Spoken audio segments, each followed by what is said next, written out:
سر الخلود في 70 يوما.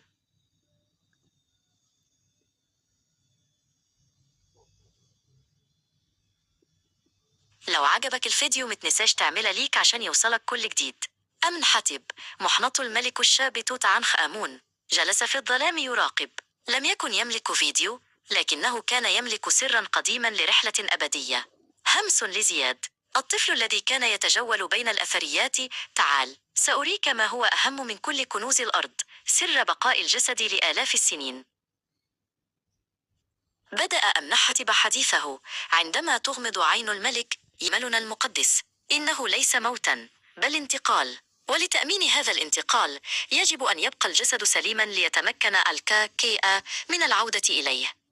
استغرق الأمر 70 يوما من العناية الفائقة، كل يوم له طقسة الخاص. الخطوة الأولى هي الأهم، تجفيف الجسد. استخدمنا ملح النطرون النقي ل40 يوما كاملة. هذا الملح الذي جمعناه من البحيرات الصحراوية، سحب كل قطرة ماء، جاعلا الجسد خفيفا وقويا كالحجر. الماء يعني الفساد، والجفاف يعني الخلود.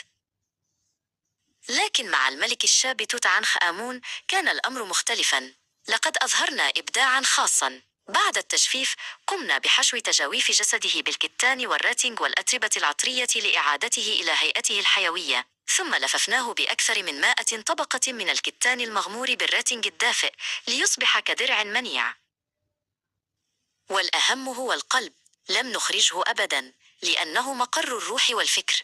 ولكن لضمان صحة القلب في الحياة الأخرى، وضعنا جعرانا من حجر كريم عليه تعويذة سحرية.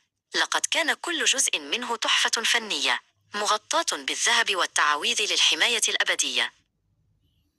لكن الإبداع لم يتوقف عند توت عنخ آمون نفسه. لقد أحضروا لنا صندوقين صغيرين يحملان سرا حزينا. طفلين، أجنة لم يريا نور الشمس، أولاده. كانت أجسادهما صغيرة وهشة للغاية. لم نستطع أن نعاملهما بنفس طريقة المولك، فبدلا من النطرون، غسلنا الأجنة ببطء بالراتنج السائل، ثم لفت بعناية فائقة في كفن دقيق. هذا العمل يا زياد لم يكن من أجل السلطة، بل من أجل الحب الأبوي، لضمان اجتماع العائلة في العالم الآخر. أما عن سر البقاء لآلاف السنين، إنه مزيج من 3 أشياء.